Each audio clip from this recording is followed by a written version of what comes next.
Well, hello, and welcome to my first video. I'm Lexity, and today I'm going to be making a Korok with a backpack, and try to explain the process to the best of my abilities.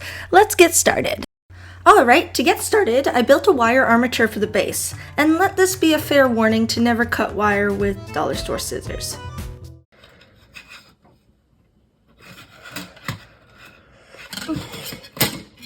Ugh. Really?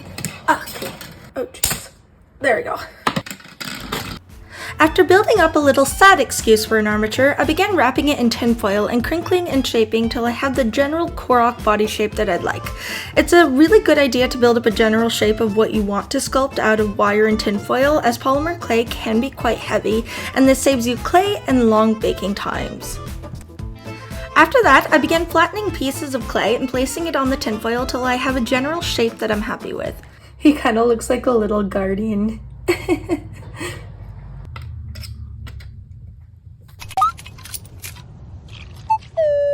That is until I realized... I think I made it too big.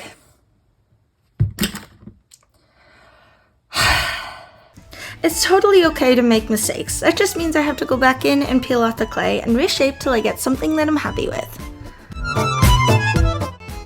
Once I reshape the tinfoil base to a different size, I then build up and smooth the clay till I get a sort of wonky ball shape. My cat Pickles came in and decided to supervise. I then start building the legs up by rolling out a little lump of clay and then creating a cone shape that I can then wrap around one of the wire pieces sticking out of the body, and then blend and shape till I get something that I'm happy with. I repeat the same process for the other leg. For the arms, I basically make them the same way as I did the legs, except shorter and pointed upwards like he's really excited about something. Sort of like he's less tired and more excited to see his friend. He looks like a thick Patrick Star. Huh. Time for his alien antennas? What are those? I don't know what they are. For his radio transmitters, I roll out two little equal-sized wormies and blend it in shape. Now he's Patrick Star with antennae. For his little Pinocchio nose, I basically just roll out a cone shape and then shape and blend. You get the dealio. I forgot to record the cutting of the mask, but it's basically just rolling out a sheet of clay and then guesstimating the shape according to its body and what kind of mask that you want to make, making sure to leave a hole big enough for its nose to fit through. I rounded out the edges and created little indentations on the outskirts of the mask to give a sort of lily pad look to it.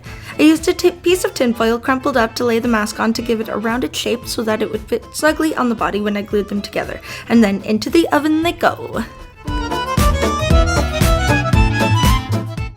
I gave the Korok body a couple coats of a grayish blue as base and the mask a bright grass green.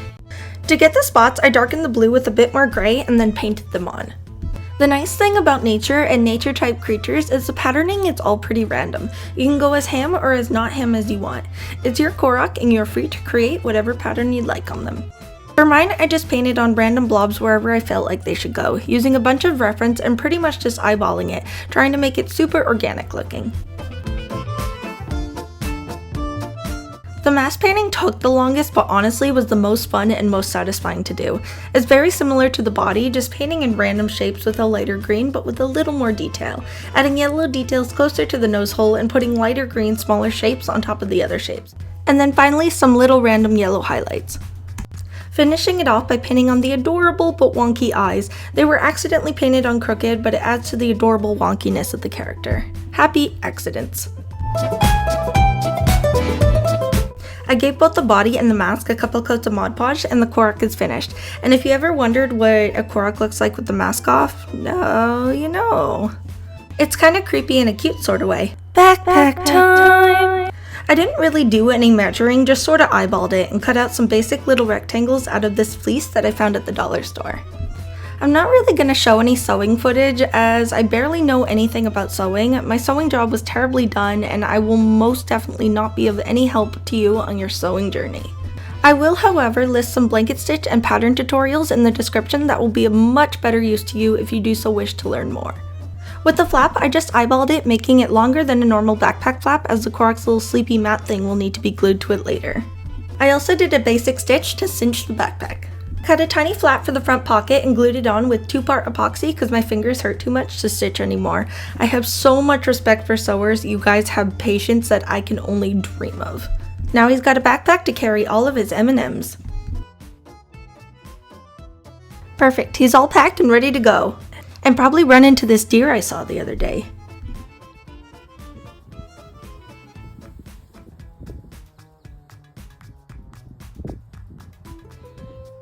To give the illusion of maximum backpack stuffage, I stuffed it with cotton stuffing, then glued on his sleepy mat, lantern, and mug for Korok nightly tea time. I super glued the backpack to his back and cut out thin straps of fabric to act as straps.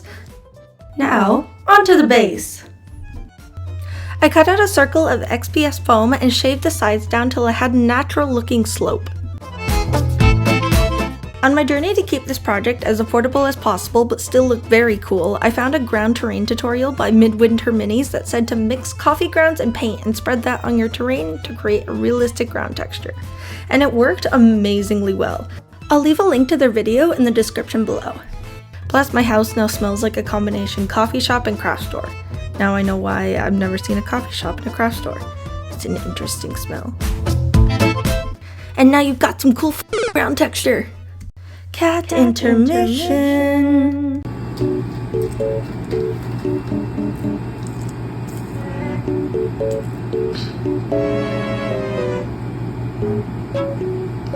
I have that back? Can I have it? No.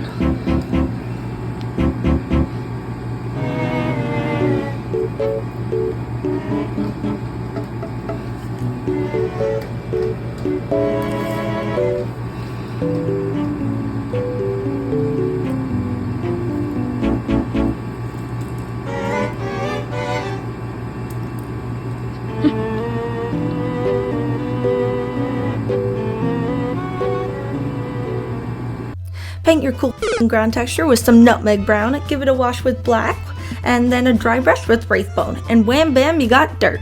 This Korok needs to have his backpack glued to the ground, so he has no choice but to cry for help in reaching his friend.